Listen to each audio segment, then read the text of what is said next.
ನಮಸ್ಕಾರ. ಸಂವಿಧಾನ 2ರ ಭಾಗವಾಗಿ constitution 2 as per the requirement of constitution 2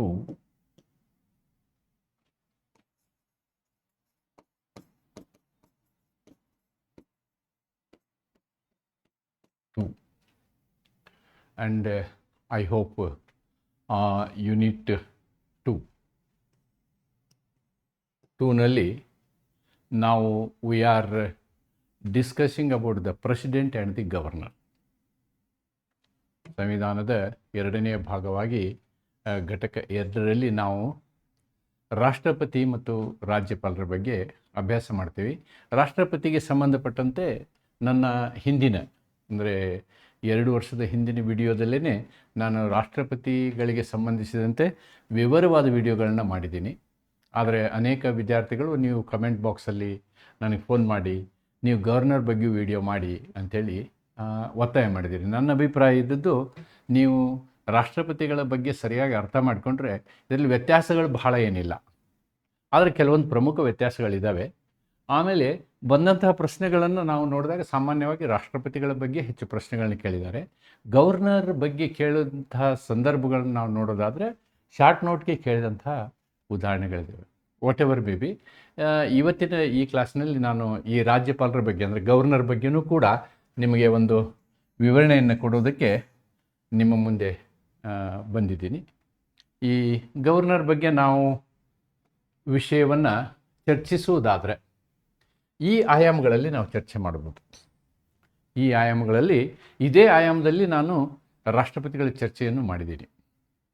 okay, ಸಂವಿಧಾನಾತ್ಮಕ ಸ್ಥಾನಮಾನ ಏನು ರಾಜ್ಯಪಾಲರು ಅಂತಕ್ಕಂಥದ್ದನ್ನು ನಾವು ನೋಡಬೇಕಾಗ್ತದೆ. What is the constitutional position of the governor and where this governor is the governor post is created ಅನ್ನೋದನ್ನು ನಾವು ನೋಡೋದಾದರೆ we can see to them in section 153 to section 164. section 153 ಅಂದರೆ ನೀವು ಚಾಪ್ಟರ್ 2ನಲ್ಲಿ ಸ್ಟೇಟ್ ಎಕ್ಸಿಕ್ಯೂಟಿವ್ ಬಗ್ಗೆ ಬರುತ್ತೆ, ರಾಜ್ಯ ಕಾರ್ಯಾಂಗದ ಬಗ್ಗೆ. Actually governor is the part and partial of the executive also. He is part and partial of the state legislature also. ನಮ್ಮದು parliamentary ವ್ಯವಸ್ಥೆ ಇರೋದರಿಂದ ಅವರು ಈ ವಿಧಾನ ಮಂಡಲದ ಒಂದು ಭಾಗವಾಗಿಯೂ ಇರ್ತಾರೆ. ಇಲ್ಲಿ ಅವರು ನಮಗೆ ಕಾರ್ಯಾಂಗದ ಪ್ರಮುಖರಾಗಿಯೂ ಇರ್ತಾರೆ ಅನ್ನೋದನ್ನು ನಾವು ಗಮನಿಸಬೇಕು. So then those foundational provisions we are seeing from section 153 to 164. Okay, it covers this portion also, executive power also in that. Then 174ರಿಂದ 178ರಲ್ಲಿ what are his legislative powers? ನಾನು ಹೇಳಿದ್ನಲ್ಲ, both he is executive as well as he is having a part and parcel of his role in the legislature also. Financial powers, then what are his financial powers? They are all almost mirror image of the president. Then the way president is having, the governor is also having judicial power, pardoning power, you know. Then this is very important. As far as the governor is concerned, this part I feel it is more important. Here he has comparatively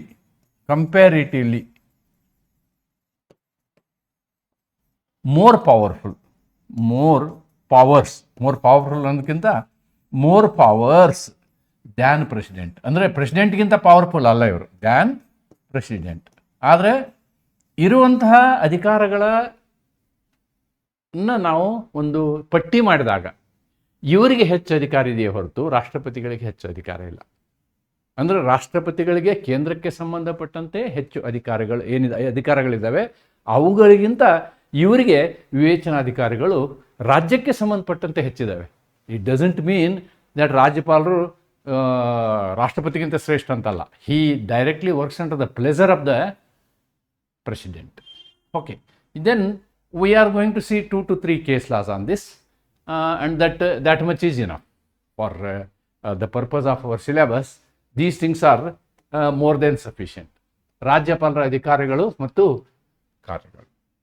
ನಾವು constitutional ಸಂವಿಧಾನಾತ್ಮಕ ಸ್ಥಾನಮಾನವನ್ನು ನಾವೇನಾದರೂ ನೋಡಿದರೆ ನಾವೇನು ಹೇಳ್ತೀವಿ ಅಂತಂದರೆ, ರಾಜ್ಯಪಾಲರು ರಾಜ್ಯದ ಸಂವಿಧಾನಾತ್ಮಕ ಪ್ರಮುಖರು. He is constitutional head of a state. President is the constitutional head of a nation. Constitutional head of a nation, right? See, Article 153 starts. Article 53 starts. Sorry, Article 52 states there shall be a president. ಅನುಚ್ಛೇದ 52 ಏನು ಹೇಳ್ತದೆ? There shall be a president ಅಂತ ಹೇಳುತ್ತೆ. ಹಾಗೇನೆ ಅನುಚ್ಛೇದ 153 ಇದೆಯಲ್ಲ, article 153, it is similar to article 52. Article 52 ಏನು ಹೇಳುತ್ತೆ ಅಂತಂದರೆ ಒಬ್ಬ ರಾಷ್ಟ್ರಪತಿ ಇರಬೇಕು ಅಂತ ಹೇಳುತ್ತೆ. ಆರ್ಟಿಕಲ್ 153 ಏನು ಹೇಳುತ್ತೆ ಅಂತಂದರೆ there shall be a governor, ಒಬ್ಬ ರಾಜ್ಯಪಾಲರು ಇರಬೇಕು, ರಾಜ್ಯಕ್ಕೆ ಒಬ್ಬ ರಾಜ್ಯಪಾಲರು ಇರಬೇಕು ಅಂತ ಹೇಳುತ್ತೆ. ಅಂದರೆ ಈ ರಾಜ್ಯಪಾಲರು ಒಂದು ರಾಜ್ಯಕ್ಕೆ ಇರ್ಬೋದು, more than one state also, more than ಒಬ್ಬ ರಾಜ್ಯಪಾಲರು 2 ರಾಜ್ಯಕ್ಕೂ ಇರ್ಬೋದು, ಒಬ್ಬ ರಾಜ್ಯಪಾಲ ಆ ಥರನೂ ಇರ್ಬೋದು. See, the governor is the constitutional head of the state similar to the president at the union level. Under article 154 the executive power. ನೋಡಿ, ಆರ್ಟಿಕಲ್ 53ನಲ್ಲಿ, ಈ ಆರ್ಟಿಕಲ್ನ ನೀವು ತೊಗೊಳ್ತೀರಲ್ವಾ, 154, ಆರ್ಟಿಕಲ್ 53ನಲ್ಲಿ ನಾವೇನು ಹೇಳ್ತೀವಿ ಅಂದರೆ ಎಕ್ಸಿಕ್ಯೂಟಿವ್ ಪವರ್ ಆಫ್ ಪ್ರೆಸಿಡೆಂಟ್, ರಾಜ್ಯಪಾಲರ ಎಕ್ಸಿಕ್ಯೂಟಿವ್ ಪವರ್ ಬಗ್ಗೆ ಹೇಳ್ತೀವಿ ನಾವು, ಅವರ ಕಾರ್ಯಾಂಗದ ಕೆಲಸದ ಬಗ್ಗೆ. ಯಾವುದರಲ್ಲಿ? ರಾಷ್ಟ್ರಪತಿಗಳ 53ರಲ್ಲಿ. 154ರಲ್ಲಿ ನಾವು ರಾಜ್ಯಪಾಲರ ಕಾರ್ಯಾಂಗದ ಅಧಿಕಾರವನ್ನು ವಿವರಿಸ್ತೀವಿ. ರಾಜ್ಯಪಾಲರ ಕಾರ್ಯಾಂಗದ ಅಧಿಕಾರವನ್ನು ವಿವರಿಸ್ತೀವಿ. ಹೆಂಗೆ ಹೇಳ್ತೀವಿ? It is almost the same. The governor is the executive of A particular state and he can execute his executive powers directly or by his subordinate officers. ಒಬ್ಬ ರಾಜ್ಯಪಾಲರು ರಾಜ್ಯದ ಕಾರ್ಯನಿರ್ವಹಣಾ ಅಧಿಕಾರವನ್ನು ಹೊಂದಿರುತ್ತಾರೆ. ಆ ಅಧಿಕಾರವನ್ನು ಅವರು ಸ್ವಯಂ ಅಥವಾ ತನ್ನ ಅಧೀನ ಅಧಿಕಾರಿಗಳ ಮುಖಾಂತರ ನಡೆಸ್ತಾರೆ ಅಂಥೇಳಿ ಹೇಳ್ಬೋದು ನಾವು. Then article 163 to 164 has ordinarily acts as a aid and yes. Then this is another very important thing. Article 163 and Article 164. Now 74 compare ಮಾಡ್ಬೋದು ಇವನ್ನ. We can compare these with Article 74. With Article 74 ಅಂತ ಹೇಳ್ಬೋದು ನಾವು. Article 164, 163, Council of Ministers. Council of Ministers with the aid and advice of the council of minister. ಹೇಗೆ ರಾಷ್ಟ್ರಪತಿಗಳು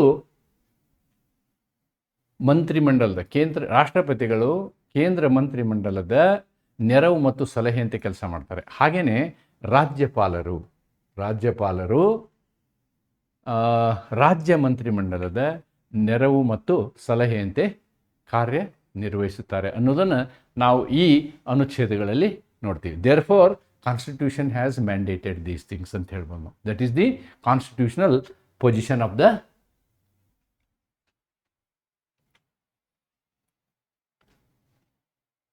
then Article 153 to 164 are the important provisions with respect to the governor. ನೋಡಿ, 153 ಏನು ಹೇಳುತ್ತೆ? It talks about there shall be a governor. ಹೇಳಿದ್ನಲ್ವಾ ನಾನು, ಒಬ್ಬ ರಾಜ್ಯಪಾಲರು ಇರ್ಬೇಕು. ಆದರೆ ಇವ್ರನ್ನ ಅಪಾಯಿಂಟ್ ಯಾರು ಮಾಡ್ತಾರೆ? he is appointed by the president. What is his term?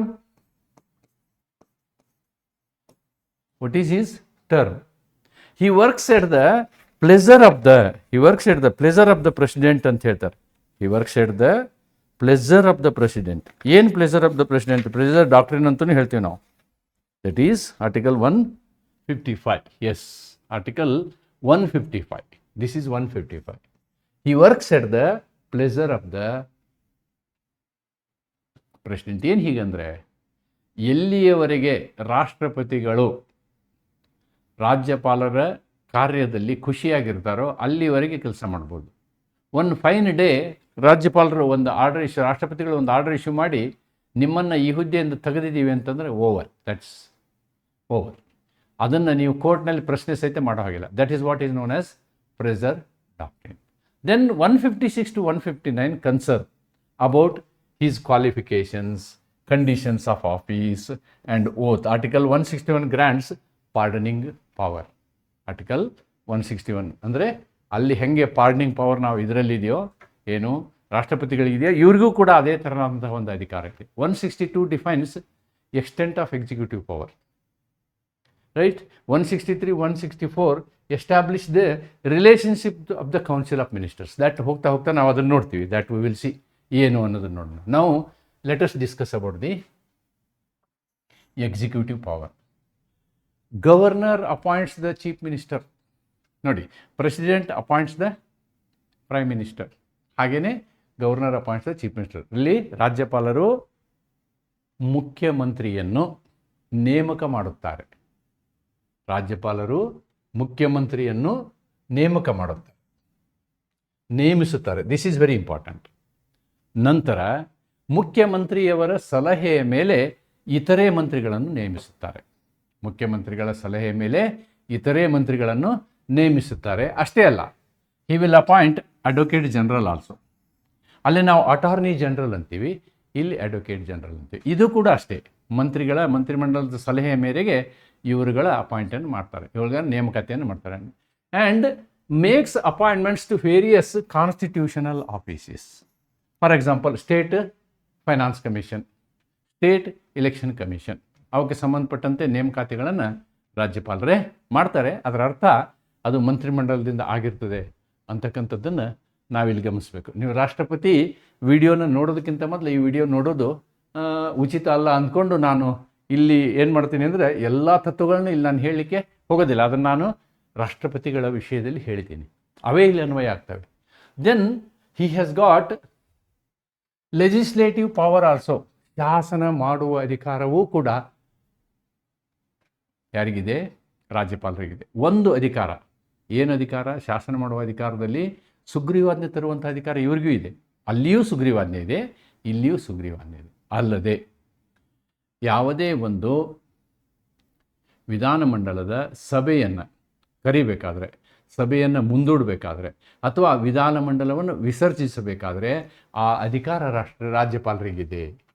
Section 174 empowers the governor to summon, ಸಭೆ ಕರೀಲಿಕ್ಕೆ, ಟು ಪ್ರೊರೋಗ್, ಸಭೆಯನ್ನು ಮುಂದೂಡಲಿಕ್ಕೆ, ಅಥವಾ ಸಭೆಯನ್ನು ಅಂದರೆ ವಿಧಾನಸಭೆಯನ್ನು ವಿಸರ್ಜಿಸಲಿಕ್ಕೆ ಯಾರಿಗೆ ಅಧಿಕಾರ ಇದೆ? ರಾಜ್ಯಪಾಲರಿಗೆ ಅಧಿಕಾರ ಇದೆ. Article 175 gives the right to address the legislature and send messages.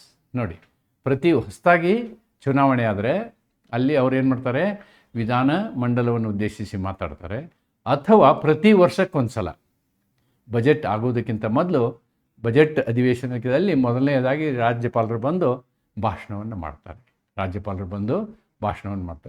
Article 176 requires a special address at the first session, ಹೇಳಿದ್ನಲ್ವ ನಾನು, at the first session and each year after the general elections. ಮೊದಲನೆಯ election ಆದಾಗ ಏನು ಮಾಡ್ತಾರೆ? First ಯಾರೇ ಆಯ್ಕೆ ಆಗಲಿ ಆವಾಗಲೂ ಭಾಷಣ ಮಾಡ್ತಾರೆ. ಅಲ್ಲದೆ ಪ್ರತಿ ವರ್ಷವೂ ಬಜೆಟ್ ಸೆಷನ್ಗಿಂತ ಮೊದಲು ಅವರು ಭಾಷಣವನ್ನು ಮಾಡ್ತಾರೆ. Article 177 concerns participation of ministers and advocate general. Article 178 provides for the election of speaker and deputy speaker who preside over the assembly summoned by the governor. In fact, these elections are done, speaker and deputy speaker elections are done inside the house. ಅದರಲ್ಲಿ ರಾಜ್ಯಪಾಲರ ಪ್ರಭಾವ ಏನಿರೋದಿಲ್ಲ. Only thing ಆ ಸಭೆಯನ್ನು ಕರೆಯೋದು, ಪ್ರೋರೋಗ್ ಮಾಡೋದು, ಈ ವಿಷಯಗಳು ಮಾತ್ರ ಇರ್ತವೆ ಇದರಲ್ಲಿ. Article 178 provides for the election of the speaker. No doubt ಇದು ನೀವು ರಾಜ್ಯಪಾಲರ ಡೊಮೈನಲ್ಲಿ ಬರೋದಿಲ್ಲ. That let us not get confused. 178 ಬಗ್ಗೆ ನಾವು ಕನ್ಫ್ಯೂಷನ್ ಮಾಡಿಕೊಳ್ಳೋದು ಬೇಡ. Okay, these are the legislative positions. ಪೊಸಿಷನ್ಸಲ್ಲಿ ಒಂದು ಸುಗ್ರೀವಾಜ್ಞೆ ಬಗ್ಗೆ ಬರೋದಿಲ್ಲ. He can what is that ordinance making power. That one we can add. Another is to ordinance making power.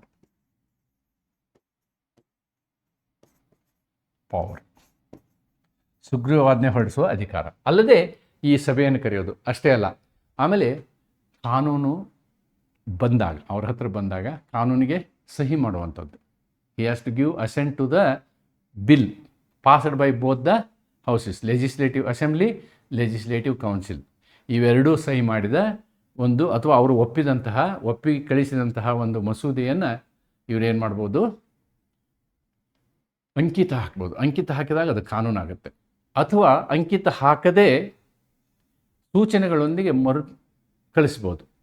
ಕಳಿಸಿದಂತಹ ಒಂದು ಮಸೂದೆ ಪುನಃ ವಾಪಸ್ ಬಂದರೆ ಆವಾಗ ಅವರು ಇವರ ಸೂಚನೆಯನ್ನು ಅನುಮೋದಿಸದೇ ಇರಲಿ, ಎರಡನೇ ಸಲ ಮರಳಿ ಬಂದಾಗ ಇವರು ಅಂಕಿತ ಹಾಕುವುದು ಕಡ್ಡಾಯವಾಗಿರುತ್ತದೆ.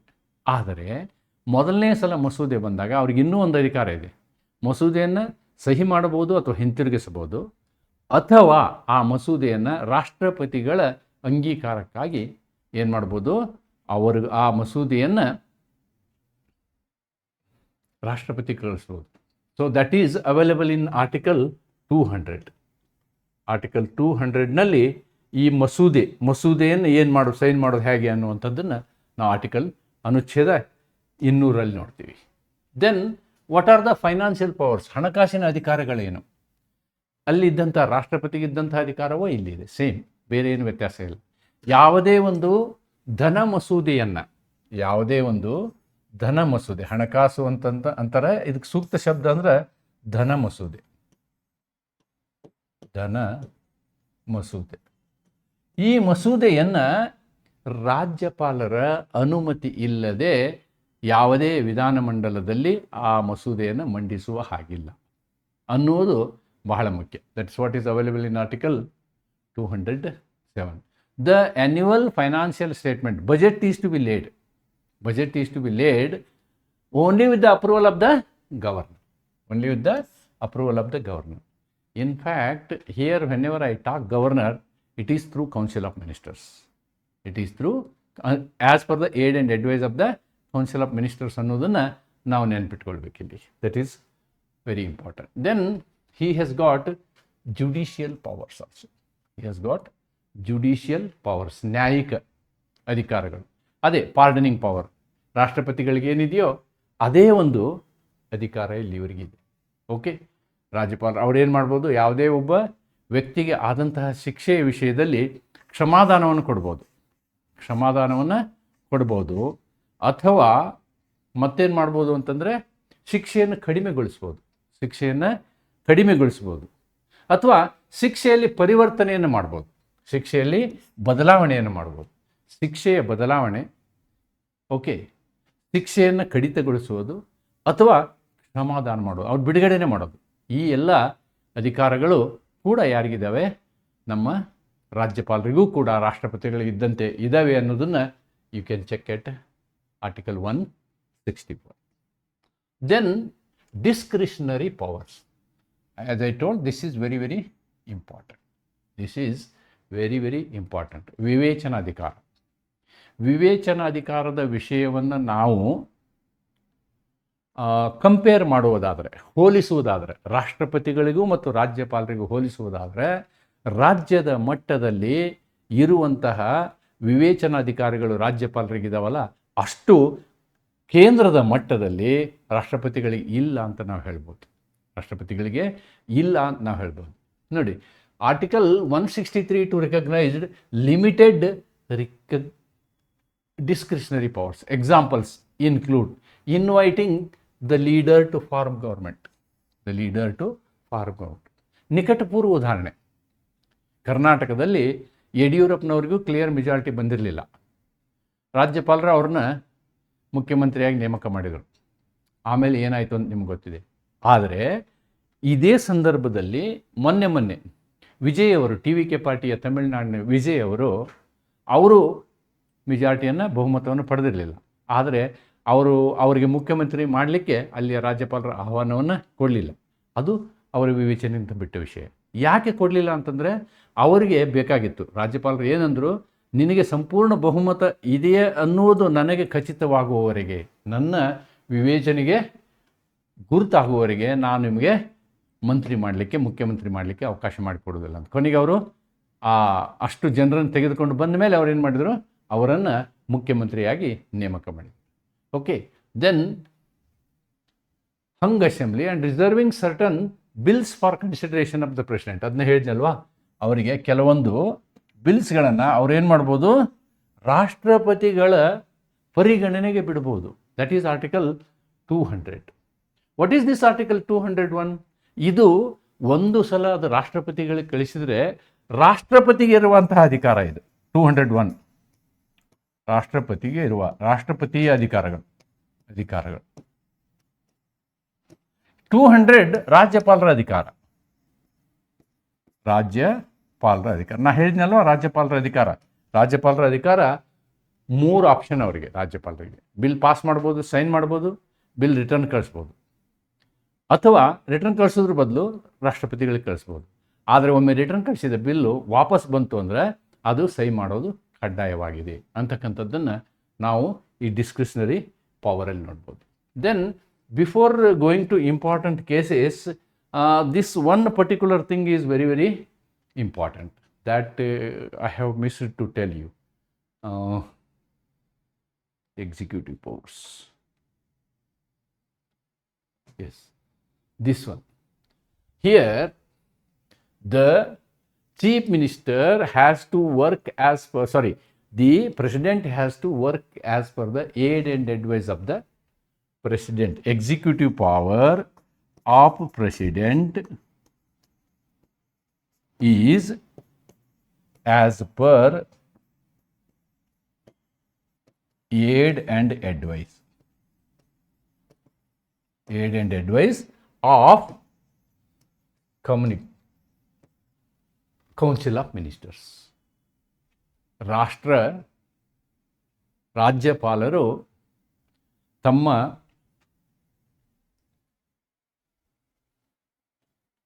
ಕಾರ್ಯಾಂಗದ ಅಧಿಕಾರವನ್ನು ಏನು ಮಾಡಬೇಕು, ಅವರು ಮಂತ್ರಿಮಂಡಲದ ನೆರವು ಮತ್ತು ಸಲಹೆಯಂತೆ ಮಾಡಬೇಕು ಅಂತಕ್ಕಂಥದ್ದು ಅತಿ ಮುಖ್ಯವಾದಂತಹ ಒಂದು ಗಮನದಲ್ಲಿಟ್ಕೊಳ್ತಕ್ಕಂಥ ವಿಷಯ ರಾಜ್ಯಪಾಲರ ವಿಷಯದಲ್ಲಿ. ಆದರೆ ರಾಜ್ಯಪಾಲರ ವಿಷಯದಲ್ಲಿ there is another discretionary power. ನೋಡಿ, he has got a discretionary power. ಇತ್ತೀಚೆಗೆ ಕರ್ನಾಟಕದಲ್ಲಿ ಈ ಒಂದು ಸಮಸ್ಯೆಯನ್ನು ನಾವು ನೋಡಿದ್ವಿ. ಏನು ನೋಡಿದ್ವಿ ಅಂತಂದರೆ, ಈ ಮುಡಾ ಕೇಸು ಚರ್ಚೆಗೆ ಬಂದಾಗ, ನಾನು ನಿಮಗೆ ಅವರ ಅಧಿಕಾರದ ಬಗ್ಗೆ ಹೇಳ್ತಾ ಇದ್ದೀನಿ. ಮುಡಾ ಕೇಸು ಚರ್ಚೆಗೆ ಬಂದಾಗ ಒಂದು ವಿಷಯ ಬರ್ತದೆ. ಏನು, ಮುಡಾ ಪ್ರಕರಣವನ್ನು ನೀವು ವಿಚಾರಣೆಗೆ ಕೊಡಬಾರ್ದು ಅಂಥೇಳಿ ಮಂತ್ರಿಮಂಡಲ ನಿರ್ಣಯವನ್ನು ಪಾಸ್ ಮಾಡಿ ರಾಜ್ಯಪಾಲರಿಗೆ ಕಳಿಸ್ತದೆ. ಆದರೆ ರಾಜ್ಯಪಾಲರು ಏನು ಮಾಡ್ತಾರೆ, ಅದನ್ನು ಪೊಲೀಸ್ ತನಿಖೆಗೆ ಕೊಡ್ತಾರೆ. ಅಂದರೆ ಇಲ್ಲಿ ಕ್ಯಾಬಿನೆಟ್ ಡಿಸಿಷನನ್ನು, ಮಂತ್ರಿಮಂಡಲದ ನೆರವು ಮತ್ತು ಸಲಹೆಯನ್ನು ರಾಷ್ಟ್ರಪತಿಗಳು ನಿರಾಕರಿಸ್ತಾರೆ. ಇದು ಕರ್ನಾಟಕ ಹೈಕೋರ್ಟಿನ ಮುಂದೆ ಬಂದಾಗ ಕರ್ನಾಟಕ ಹೈಕೋರ್ಟು ರಾಷ್ಟ್ರಪತಿಗಳು ತೆಗೆದುಕೊಂಡಂತಹ ನಿರ್ಧಾರ ಅವರ ವಿವೇಚನಾಧಿಕಾರದಲ್ಲಿ ಸರಿಯಾಗಿದೆ ಅಂತಕ್ಕಂಥದ್ದನ್ನು ಕರ್ನಾಟಕ ಹೈಕೋರ್ಟ್ ಹೇಳ್ತದೆ. ಜಸ್ಟಿಸ್ ನಾಗಪ್ರಸನ್ನ ಅವರ ಕೋರ್ಟ್ನಲ್ಲಿ ಈ ಒಂದು ನಿರ್ಧಾರವನ್ನು ಹೇಳ್ತಾರೆ. ಅಂದರೆ ಕೆಲವೊಂದು ಸಂದರ್ಭದಲ್ಲಿ ಯಾವುದು ಮಂತ್ರಿಮಂಡಲದ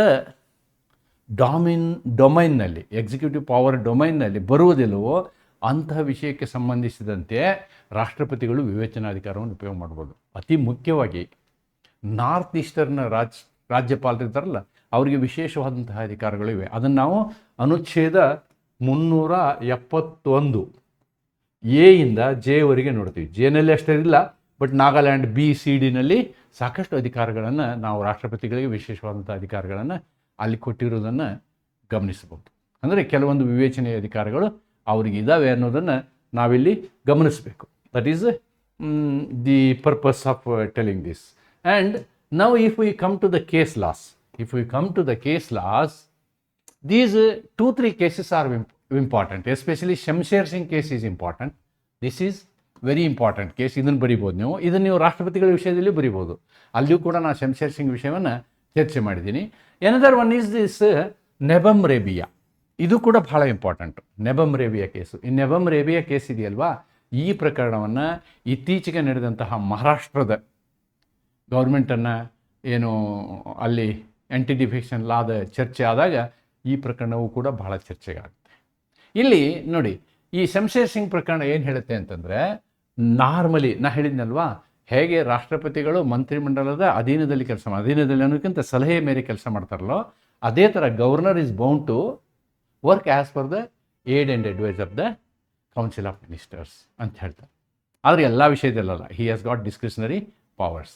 ಆದರೆ ನಬಮ್ ರೇಬಿಯ ಕೇಸಲ್ಲಿ ಒಂದು ಪ್ರಕರಣ ಬರ್ತದೆ. ಅಂದರೆ ಎಷ್ಟೋ ಸಲ ಏನಾಗುತ್ತೆ ಅಂತಂದರೆ, ಈ ರಾಜ್ಯಪಾಲರು ಕೇಂದ್ರದ ಅಧೀನ ಕೆಲಸ ಮಾಡೋದ್ರಿಂದ, ಅಂದರೆ ರಾಜ್ಯಪಾಲರ ಅಪಾಯಿಂಟ್ಮೆಂಟನ್ನು ನಾನು ರಾಷ್ಟ್ರಪತಿಗಳು ಮಾಡ್ತಾರೆ ಅಂತ ಹೇಳಿದೆ ನಿಮಗೆ.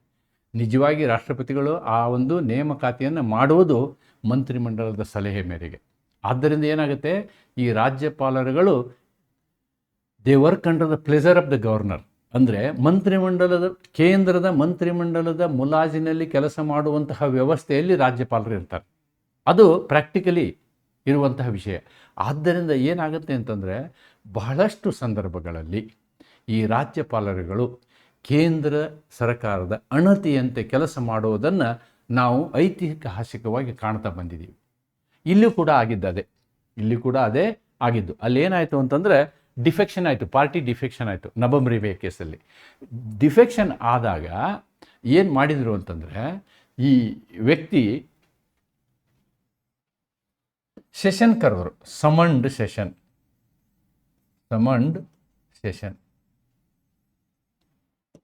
ವಿಧಾನಸಭೆ ಅಧಿವೇಶನವನ್ನು ಕರೆದರು. ಈ ವಿಧಾನಸಭೆ ಅಧಿವೇಶನವನ್ನು ಕರಿಬೇಕಾದ್ರೆ ಮಂತ್ರಿಮಂಡಲದ ಸಲಹೆ ಮೇರೆಗೆ ಕರಿಬೇಕು ಅವರು. He has to follow this decision. But ತಾವೇ ವಿಧಾನಸಭೆಯ ಸಭೆಯನ್ನು ಕರೆದ ಮೇಲೆ ಅಲ್ಲಿ ಇನ್ನೊಂದು ಪ್ರಸಂಗ ನಡೀತು. ಅಲ್ಲಿರ್ತಕ್ಕಂಥ ಸಭಾಪತಿಯನ್ನು, ಸ್ಪೀಕರ್ ಇರ್ತಾರಲ್ಲ, ಸ್ಪೀಕರ್ನ ಪದಚ್ಯುತಿಗೊಳಿಸಬೇಕು ಅಂತಕ್ಕಂಥ ಒಂದು ಪ್ರಪೋಸಲ್ ಮುಂದೆ ಇತ್ತು. ಅಂದರೆ ಸ್ಪೀಕರ್ ಮೇಲೆ ಅವಿಶ್ವಾಸ ಇತ್ತು. ಸ್ಪೀಕರ್ ಮೇಲೆ ಅವಿಶ್ವಾಸ ಇದ್ದಾಗ ಸ್ಪೀಕರ್ ಮೇಲಿರುವಂತಹ ಅವಿಶ್ವಾಸವನ್ನು ಫಸ್ಟ್ ನಿರ್ಣಯ ಮಾಡಬೇಕು, ಅಥವಾ ಇವರ ಮೆಜಾರಿಟಿ ಅಂದರೆ ಡಿಫೆಕ್ಷನ್ ಆದಾಗ ಏನಾಗುತ್ತೆ, ಅಲ್ಪಮತಕ್ಕೆ ಬರುತ್ತೆ ಸರ್ಕಾರ, ಅದನ್ನು ಫಸ್ಟ್ ಡಿಸೈಡ್ ಮಾಡಬೇಕು ಅಂತಕ್ಕಂಥ ಒಂದು ದ್ವಂದ್ವ ಉಂಟಾಗ್ತದೆ. ಆದ್ದರಿಂದ ಆ ಪ್ರಕರಣದಲ್ಲಿ ಒಂದು ತತ್ವ ಏನು ಹೇಳಿದರು, ಯಾವುದೇ ಕಾರಣಕ್ಕೂ ರಾಜ್ಯಪಾಲರು ತಾವಾಗಿ ಸುವೋಮೋಟೋ ವಿಧಾನಸಭೆ ಅಧಿವೇಶನವನ್ನು ಕರೆಯುವ ಹಾಗಿಲ್ಲ ಅಂತಕ್ಕಂಥದ್ದನ್ನು ಇದರಲ್ಲಿ ಹೇಳ್ತಾರೆ. ಆಮೇಲೆ ಈ ಪ್ರಕರಣ, this is another very important this one. ಯಾವುದೇ ರಾಜ್ಯಪಾಲರ ನಿರ್ಣಯವನ್ನು ನ್ಯಾಯಿಕವಾಗಿ ನಾವು ಮರುಪರಿಶೀಲಿಸಬಹುದು ಅಂತಕ್ಕಂಥದ್ದನ್ನು ಕೂಡ ಈ ಪ್ರಕರಣದಲ್ಲಿ ಹೇಳ್ತಾರೆ. ಇನ್ನೂ ಒಂದು ಪ್ರಕರಣ ಇದೆ. There is one more case, very recent case, that is the state of Tamil Nadu versus governor of Tamil Nadu. ಈ ಪ್ರಕರಣ ಕೂಡ ಬಹಳ ಮುಖ್ಯವಾದಂತಹ ಪ್ರಕರಣ ಅಂಥೇಳಿ ನಾನಿಲ್ಲಿ ಹೇಳಲಿಕ್ಕೆ ಇಷ್ಟಪಡ್ತೀನಿ. ಯಾಕೆ ಅಂತಂದರೆ, ಇಲ್ಲಿ ತಮಿಳುನಾಡಿನ ರಾಜ್ಯಪಾಲರು 2 ವರ್ಷಗಳ ಕಾಲ ಒಂದು ಮಸೂದೆಗೂ ಸೈನ್ ಹಾಕಿರಲಿಲ್ಲ. ಎಲ್ಲ ಮಸೂದೆ ಪೆಂಡಿಂಗ್ ಇಟ್ಟಿದ್ದರು ಸ್ಟಾಲಿನ್ ಗೌರ್ಮೆಂಟಿನ. ಆವಾಗ ಸ್ಟಾಲಿನ್ ಗೌರ್ಮೆಂಟ್ ಏನು ಮಾಡ್ತು ಅಂದರೆ, ಸುಪ್ರೀಂ ಕೋರ್ಟ್ ತನಕ ಹೋಗಿ ನಮಗೆ ಈ ರೀತಿ ನೋಡಿ, ನಾವು ಆಯ್ಕೆಯಾದಂತಹ ಪಕ್ಷ ಇದ್ದೀವಿ, ನಮ್ಮ ಪ್ರಣಾಳಿಕೆಯನ್ನು ಈಡೇರಿಸಲಿಕ್ಕೆ ನಾವು ಕಾನೂನು ಮಾಡಿದ್ದೀವಿ, ಆ ಕಾನೂನುಗಳನ್ನು ಇವರು ಜಾರಿಗೆ ತರೋಕ್ಕಾಗ್ತಾ ಇಲ್ಲ, ಯಾಕಂದರೆ ರಾಜ್ಯಪಾಲರು ಸಹಿ ಮಾಡ್ತಾ ಇಲ್ಲ. ರಾಜ್ಯಪಾಲರು ಕೇಂದ್ರದ ಅಣತಿಯಂತೆ ವಿರೋಧ ಪಕ್ಷಂತೆ ಕೆಲಸ ಮಾಡ್ತಿದ್ದಾರೆ. ಆವಾಗ ಸುಪ್ರೀಂ ಕೋರ್ಟ್ ಆರ್ಡರ್ ಕೊಡ್ತು. ಐ ಥಿಂಕ್ ಮಹಾದೇವನ್ ಮತ್ತು ಪರ್ದಿವಾಲಾ ಅಂತಕ್ಕಂತಹ ಡಬಲ್ ಬೆಂಚು ಒಂದು ಆರ್ಡರ್ ಕೊಡ್ತು, 2 ವರ್ಷಗಟ್ಟಲೆ ಪೆಂಡಿಂಗ್ ಇಡೋಕ್ಕಾಗಲ್ಲ, okay, all the acts which are pending with you are deemed to be acts ಅಂತ ಹೇಳಿ ನೋಡಿ, ಆ ರೀತಿಯಾದಂಥ ನಿರ್ಣಯವನ್ನು ಕೊಡ್ತು. ಅದರ ನಂತರ ಮತ್ತೊಂದೇನಾಯಿತು ಅಂದರೆ, ಕೇಂದ್ರ ಸರ್ಕಾರ 13 ಪಾಯಿಂಟ್ಗಳನ್ನು ಕೊಟ್ಟು ಆರ್ಟಿಕಲ್ 143 ಅಡಿಯಲ್ಲಿ ಈ ರೀತಿ ಮಾಡುವಂಥದ್ದು ಸರಿನಾ ಅಂತಕ್ಕಂಥ ಪ್ರಶ್ನೆಯನ್ನು ಸುಪ್ರೀಂ ಕೋರ್ಟ್ ಮುಂದೆ ತಂತು. ಅದಕ್ಕೂ ಸುಪ್ರೀಂ ಕೋರ್ಟು ತನ್ನದೇ ಆದಂತಹ ಕೆಲವೊಂದು ವಿಷಯಕ್ಕೆ ಉತ್ತರವನ್ನು ಕೊಡ್ತು, ಕೆಲವು ಉತ್ತರ ಕೊಡಲಿಲ್ಲ. ಆದರೆ they have said this is definitely there ಅಂತ. ಜುಡಿಷಿಯಲ್ ರಿವ್ಯೂ ಮಾಡುವಂಥ ಅಧಿಕಾರ, ನ್ಯಾಯಿಕ ಅಧಿಕಾರ ಇದ್ದೇ ಇದೆ ಅಂತಕ್ಕಂಥದ್ದನ್ನು ರಾಷ್ಟ್ರಪತಿಯವರು ಕೇಳಿದ ಸಲಹೆಗೂ ಕೂಡ ಸುಪ್ರೀಂ ಕೋರ್ಟು ಉತ್ತರವನ್ನು ಕೊಟ್ಟಿದೆ ಅಂತಕ್ಕಂಥದ್ದನ್ನು ನಾವಿಲ್ಲಿ ಗಮನಿಸಬಹುದು. Conclusion. So the governor occupies the pivotal constitutional position. ನೆನ್ಪಿಟ್ಕೊಳ್ಳಿ, ಈ ಗವರ್ನರ್ ಕೆಲವೊಂದು ಸಂದರ್ಭದಲ್ಲಿ ಬಹಳ ಮುಖ್ಯ ಆಗ್ತಾರೆ. ಕೆಲವೊಂದು ಸಂದರ್ಭದಲ್ಲಿ ಏನು ಮುಖ್ಯ ಆಗ್ತಾರೆ? Constitutional crisis. ಏನು ಹಿಂಗಂದರೆ, ರಾಜ್ಯದ ಕಾನ್ಸ್ಟಿಟ್ಯೂಷನಲ್ ಕ್ರೈಸಿಸ್, ರಾಜ್ಯ ಸರ್ಕಾರ ಸಂವಿಧಾನಾತ್ಮಕವಾಗಿ ಆಡಳಿತವನ್ನು ನಡೆಸುವಲ್ಲಿ ವಿಫಲವಾದಲ್ಲಿ ರಾಜ್ಯಪಾಲರು ಏನು ಮಾಡ್ಬೋದು? There are 2 articles, article 365 and another article is 356. Article 365ನಲ್ಲಿ ರಾಜ್ಯಪಾಲರು ಒಂದು ಅಭಿಪ್ರಾಯವನ್ನು ಕ್ರಿಯೇಟ್ ಮಾಡ್ಬೋದು, ನಮ್ಮ ರಾಜ್ಯದಲ್ಲಿ ಸಂವಿಧಾನಾತ್ಮಕವಾಗಿ ಆಡಳಿತ ನಡೀತಾ ಇಲ್ಲ ಅಂಥೇಳಿ. ಅದನ್ನು ಆಧರಿಸಿ ರಾಷ್ಟ್ರಪತಿಗಳು ಕ್ರಮ ತೆಗೆದುಕೊಳ್ಬೋದು. ಏನು? ರಾಷ್ಟ್ರಪತಿಗಳ ಆಡಳಿತವನ್ನು ಜಾರಿಗೊಳಿಸಲಿಕ್ಕೆ ಕ್ರಮ ತೆಗೆದುಕೊಳ್ಳುವಂತಹ ಅಧಿಕಾರವೂ ಕೂಡ ಇದೆ ಅಂತಕ್ಕಂಥದ್ದನ್ನು ಈ 2 ಅಂಶಗಳನ್ನು ನೀವು ರೆಫರ್ ಮಾಡ್ಬೋದು. ಆದರೆ ಇಲ್ಲಿ ನಾನು ಆ್ಯಸ್ ಎ ನೋಟ್ಸ್ ಎಲ್ಲವನ್ನು ನಾನು ಯಾಕೆ ಕೊಡಲಿಲ್ಲ ಅಂತಂದರೆ, ನಿಮಗೆ ಸಾಮಾನ್ಯವಾಗಿ ಲಾಂಗ್ ಆನ್ಸರ್ಗೆ ಪ್ರಶ್ನೆ ಬರೋದಿಲ್ಲ. ಆದ್ದರಿಂದ ನಾನು ಕೆಲವೊಂದು ವಿಷಯಗಳನ್ನ ಇಲ್ಲಿ ಬರೆದಿನೇ ಹೊರತು ಆ್ಯಸ್ ಎ ನೋಟ್ಸ್ ನಾನು ಕೊಡಲಿಲ್ಲ ಅಂತಕ್ಕಂಥದ್ದನ್ನು ನಿಮಗೆ ಹೇಳ್ತಾ, ಇದು ನಿಮಗೆ ಶಾರ್ಟ್ ನೋಟ್ ಆನ್ಸರ್ ಬರೀಲಿಕ್ಕೆ ಉಪಯೋಗ ಆಗ್ತದೆ ಅಂತ ಹೇಳ್ತಾ, ಮತ್ತು ಈ ನೋಟ್ಸ್ಗಳನ್ನು ನಾನು ನನ್ನ ಟೆಲಿಗ್ರಾಮ್ ಚಾನಲಲ್ಲಿ ಹಾಕ್ತೀನಿ ಅಂತ ಹೇಳ್ತಾ ಈ ವಿಡಿಯೋನ ಇಲ್ಲಿಗೆ ಮುಕ್ತಾಯ ಮಾಡ್ತೀನಿ. ನಮಸ್ಕಾರ. Thank you.